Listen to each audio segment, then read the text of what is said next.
Whether you're new to BattleTech or you've been painting it for a long time, what a lot of miniature painters miss out on are the unique individual details on every specific model. And so, particularly on the Catalyst Game Labs models, I'm going to show you what the unique things are that we can pick out to make our miniatures stand out when it comes to painting them. Today we're starting with the Victor. This is a new series, and I'm bringing you along with me. Now, I guess I'll spoil it for you now. There are 3 key points to a Victor. So as you look at this, as I rotate it here, you've got 3 things that stick out. You're going to have the visor, or the windshield cockpit. It's a very big, broad cockpit. We're going to bring emphasis to that. As you look at the back here, you've also got the jump jets. That jump pack is going to be a big thing, more than you might expect. The other one, of course, is the AC-20. So we're going to focus on that arm, we're going to give it some special love, and you'll see here in a few minutes how giving some extra highlights to key points is going to bring out the magic of a miniature. Now, don't get ahead of yourself, stay with me until the end, because at the end I'm actually going to tell you a really funny story, my favorite story about a Victor that I think you're going to enjoy. Now, when you paint a miniature, it's important you don't give equal measures of tender love and attention to every single portion of the miniature. For example, you're not going to give the same attention to detail to the armpit as you are the top of the head. Because as you're looking down from the game table, you're looking down at your miniatures, there are going to be some areas, no matter which way you twist and turn it in your hands, you're never going to actually really see it. So you don't want to bend yourself over backwards trying to get all the little recessed areas. And if that's a technique that you haven't really heard, let me know in the comments, because overdoing it is going to make your painting experience miserable. And if you are the kind of person who finds painting tedious, this could be why. Now, as we get into it, I'm just going to get some highlighted areas. I'm just going to go gently over all of the blue with this lighter blue, and that's going to give us our good base color. And then a little later on, I'm going to highlight on the edges. Now, even as we have this in our hand, it's looking pretty good. I'm going to turn it now, and then we're going to apply the old liquid skill. That's the Nuln oil. Keep up, people. Just going to glob this on. Nuln oil is great. If you don't have any, get just some Nuln oil. If you can get your hands on some of the old blend of Nuln oil, absolutely stock up if you can. Now, any shade is going to work here. You can use a colored shade like a blue. You could use, rather than going through all these layers, you could use a contrast paint. This doesn't really matter. I'm going to go back to that blue, and now that the Nuln oil is dry, I'm going to come back. I'm just going to go over it gently again, now that we've got all the darkness in those deep recesses. Now, maybe it's just me, and perhaps other people think of it this way, but any miniature I paint, I kind of consider it like a canvas. That might sound a little dramatic, and I think it probably is, but think of it like a canvas. Like you are, or even a sculptor, like you kind of have to envision what you're trying to, your next couple steps, right? And so when I look at like painting a miniature almost like playing a certain level on my favorite video game. You know, I look forward to certain parts of it, right? So for example, on the Victor, one of my favorite things to paint is the head and the jetpack, the jump jets here. For example, on like something like a Hunchback, the cockpit glass on the Hunchback and the Hunchback 2C are just really kind of fun to paint, just the way they're shaped. And that sounds weird that something so trivial as like a square can be fun to paint, but there are little details that, you know, it's like they're easy to hit, they're easy to paint, they're really satisfying, it's really cathartic. And if you can kind of understand some of these minis are designed that way, they're intended that way to be enjoyable to paint. You know, this pose is great and the details are great, but you also got to understand like the painting side of it is meant to be enjoyed.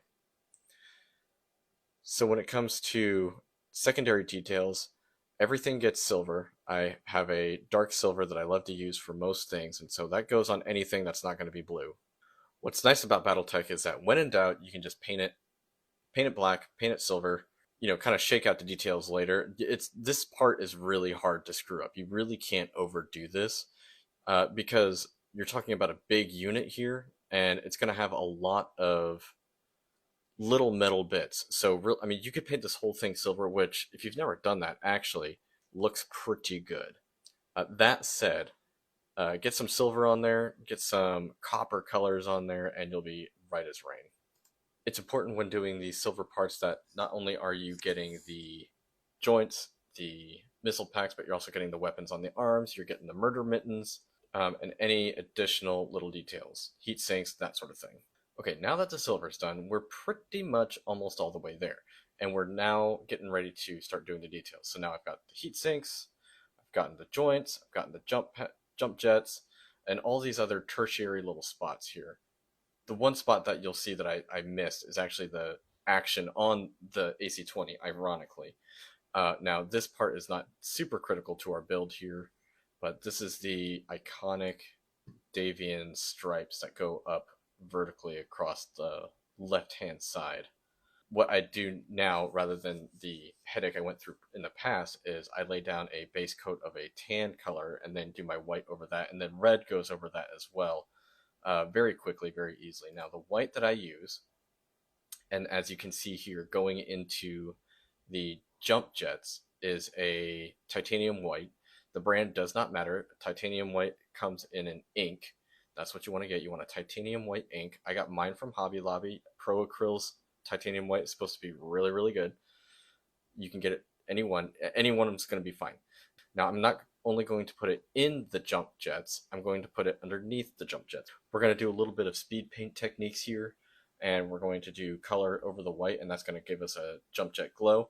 We're going to be really fast and loose with it, because even being fast and loose, you're still going to get kind of a cool, you're going to get a cool effect, and we're not going to worry about perfectionism here, because light and fire is always imperfect as far as shapes, colors, shades, all that. Now, this is where we're going to get into the real meat and potatoes. We're going to start with the Pontiac.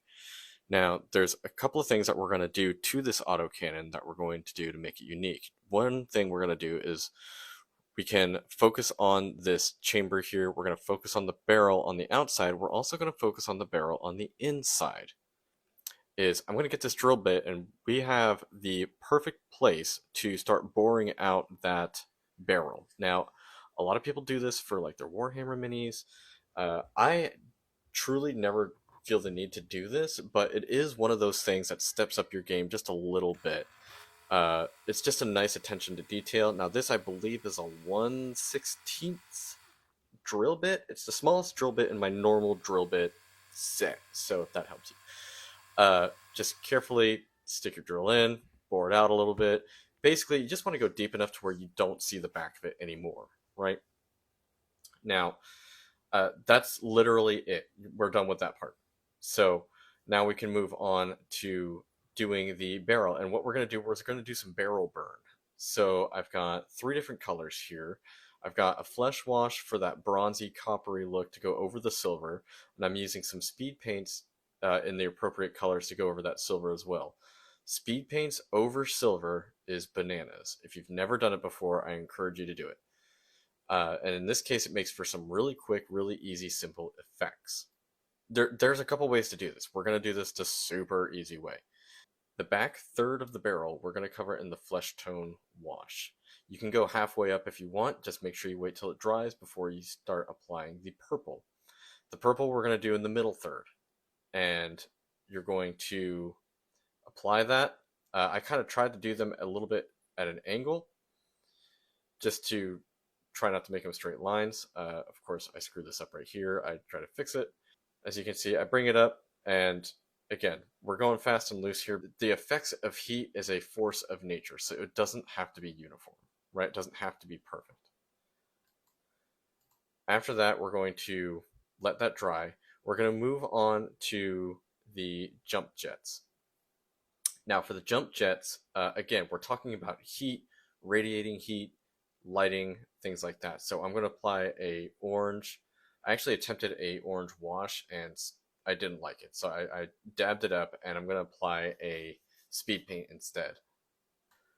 And again, the issue here is the waiting game. So I prepped the rest of the jump packs with a bit more white, and then I'm going to dry brush some yellow and orange colors on there to give us our underglow. And maybe in hindsight, I probably maybe could have done this on the top, on the head there a little bit, but I'm not really super concerned about it because we're going to give some extra special attention to the head as well.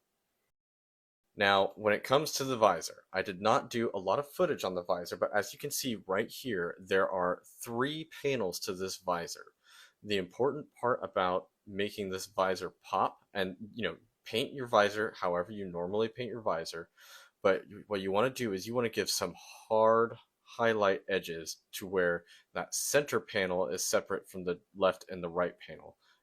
Even as I apply this base coat, you can see that hard edge. If you put some hard highlights on that, that's going to pop like crazy, and that's what you want to do. You want to make sure you pop that visor.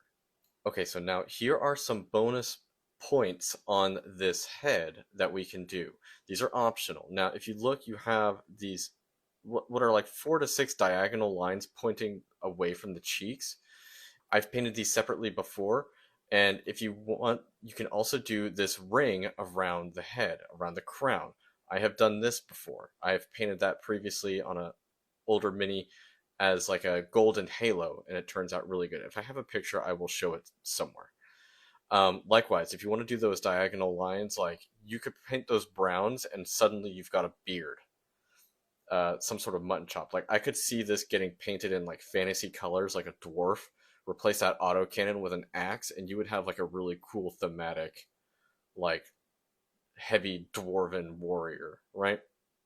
So just to illustrate this halo, I'm actually just going to apply some green on there just to give it a little bit of contrast on there. And you'll see that as you go all the way around, there are panels built in to this head that make it so easy. And you can go all the way around the crown, and by the time you're done with it, you have this like almost Julius Caesar kind of, I don't know what that thing on his head is, but you know what I'm talking about, the Julius Caesar thing. You've got this laurel on here, and this is just one cool way to add some extra flair to your your head, but by trying to find out these little details that don't normally get attention, right? Even just that halo on the crown is a good example. I told you that I would tell you a story about a Victor. Now, while I tell you this story, I am going to play the footage of me putting the new basing on this. A number of years ago, I had gotten the Harebrained Schemes BattleTech, which is the best MechWarrior BattleTech game there is, unfortunately. Sorry, MechWarrior 5, you're out of your league. Now, I had all the typical characters. I had Behemoth, and I had Glitch, and what's the other one? Sandman. If you've never played it before, there's a couple of characters that are like, not story characters, but they're like the default characters that you get, right? And these are like their code names. There's one named Behemoth, there's one named Glitch, and they all kind of have their own personalities and whatever. Now, of course, beginning of the game, you're running light and medium mechs for a very long time, and I had finally gotten a Victor, and that was my heaviest mech. Now, I go to do this escort mission, and as you know, the escort missions suck because you end up getting ambushed, and you get surrounded by enemies, and you have to fight them off. Now, I end up getting, in my lance, I have this Victor, I have a Shadowhawk, I have a Vindicator, and I have, I think it was something light, it was like a Locust or something. And I have this Victor kind of trundling up the rear. Everybody's run ahead and they've engaged with things, and we start taking out smaller mechs and everything. But out of the shadows, as we're heading southward from the east, I end up getting a Zeus appearing out of my fog of war, and I'm like, oh no, I don't have anything that can, like, that Zeus is going to wreck my lance. I better bring in the Victor to come deal with it. And so by the time I finally get the Victor into range, almost, the Zeus has engaged, my smaller units are fending it off, and all of a sudden I get a blip coming from the west. And I was like, the closest thing to that blip, I don't know what it is because you just see a mech on radar. The closest thing I have to the blip is the Victor. So I don't want to divert the Victor, so I send a light mech over there. And as I send a light mech over there, it takes a couple turns to go find out what it is. It's a Banshee. And so I have this Banshee, it's entered into this river, and it's going to make its way up to the plateau where my lance is at. I have to, even though I've got this Zeus over here harassing me, I've got to divert this, my Victor, to go deal with this Banshee. That Banshee cannot get over here because it's going to be Hulk smash if that thing manages to get in the middle of my business. So, like the boss that she is, Glitch, in this Victor, she starts trundling down the incline. And now, what I didn't tell you up until this point is that I do not have the Pontiac 100 installed. I have an Ultra autocannon installed in that arm. Glitch, like a cowboy, raises the arm, double taps this Banshee, and turns the head into a canoe one shot. I was shocked. My lance was shocked. The enemy was shocked. And Glitch has this hilarious line when she gets a good hit, like when she gets a kill, and she says, "Did you see that? Did you see it?" And I was like, I was speechless. She just turns, looks, double taps, canoe, drops it. I get a Banshee. Holy crap. I was stunned. Like, I actually quit playing after that match because it was like nothing I accomplished later in that gaming session was going to beat Glitch wiping out a Banshee with one shot. I was stunned. Like, headshots are already so hard to get in that game, and so to double tap it with the autocannon, which mechanically in the game, like when you fire an autocannon, this follow up shot is always way less accurate. So it was just the best thing ever. Now, I bet you weren't expecting a bonus tip after this story, but you can see as I have chosen this basing, I've chosen this very specifically because the basing color is the same as the color of the visor that I've chosen. And by doing this, it's framing everything in. I've got the visor and the orange up top. I've got the orange underneath in the bottom, and it's all wrapping up together nicely. And it's going to draw your eyes to the center of the miniature, and you're going to get drawn to the blue. And then from there, your eyes are going to wander to the other key areas that we've given attention to. And now, a finished miniature wouldn't be the same without my custom mint Bob's Decal Depot hazard stripes. If you haven't seen these before, these are custom hazard stripes made by me for use with BattleTech. Hazard stripe stickers that apply quickly and easily to the base of your miniature, and you can even get special packs that come with mech names and unit designations on them that come with hazard stripes as well. Or you can get a full sheet of hazard stripes to backfill your collection. You can get these at my Etsy shop right now. I will leave a link in the description, as well as other unit identification stickers that you might be interested in.